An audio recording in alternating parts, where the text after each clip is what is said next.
Hello everyone and welcome back to the channel.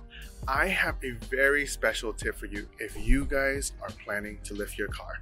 As you guys know, the stock GX 470 comes with factory airbags rear suspension. Airbags are a really great option if you plan on towing, as they have the options to bring your suspension down or raise it up.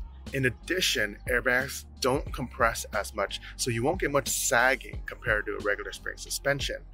But for off-roading, it is a very impracticable solution. In this case, that airbag suspension has to go, and you are probably on the market to delete that airbag. Since we do have to remove that airbag, the next step would be purchasing an airbag delete kit, which replaces your stock airbags with a spring and shock suspension. I was on the market for an airbag delete kit, and I saw some that range from $50 to $100, but those only came with the bottom puck that holds the bottom seat of the spring. Now, in order to replace your airbag, you need two parts. The first part is a seat at the bottom which attaches to your axle, and the other part would be a top rubber isolator that prevents your spring from touching the frame of your body.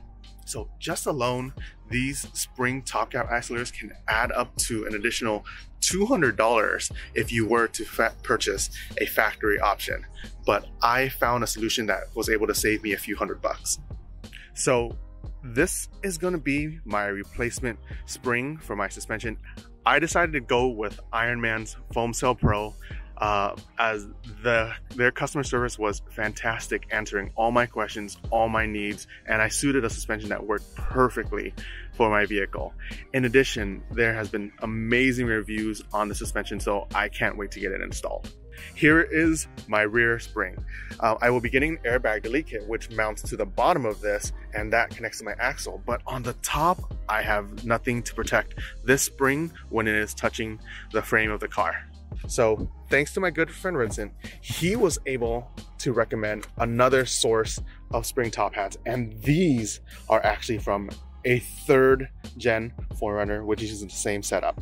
As you can see, you can put it right on top and it fits just as it should. So I was able to purchase both of these for only $30 each, so totaling $60 for two top spring hats. So this is a great deal if you are looking for an option that is much more budget friendly than getting something new. Realistically, this is already as durable as it gets. This is OEM quality. It's not going to mess up on you. It's not going to break down. So this is a very cheap option. Ironman also produces another top spacer, which also sells for $30. Now that is going to be a 20mm spacer, which is equivalent to 3/4 of an inch. But I didn't go with that route because, as you guys know, when you guys add a spacer, whatever size that spacer is, it magnifies the lift. For example, if you have a 1/2 inch spacer, that's not going to give you a 1/2 inch lift. It's going to give you somewhere between either 3/4 or an inch extra lift.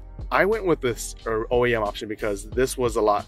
I wasn't interested in having too big of a lift in my rear, and this worked out for me. So I'll post a link on to both of these products, both these eBay 3rd gen 4Runner top cat and Ironman's 4x4s rear spacers.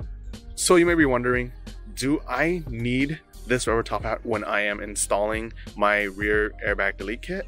And the answer is kinda. Now, you can install it without it. Sure, it will work just fine, but note that any metal on metal is usually not a good idea.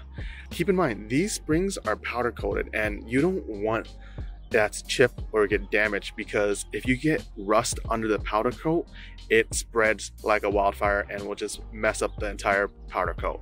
And secondly, you need this rubber piece here because, just like any other suspension piece in your car, springs are one of the most dynamic moving pieces in your vehicle. And with every suspension piece in your car, you always have a bushing, a rubber cushion that helps reduce any vibrations or metal on metal contact. So this is where having this top isolator does come in handy.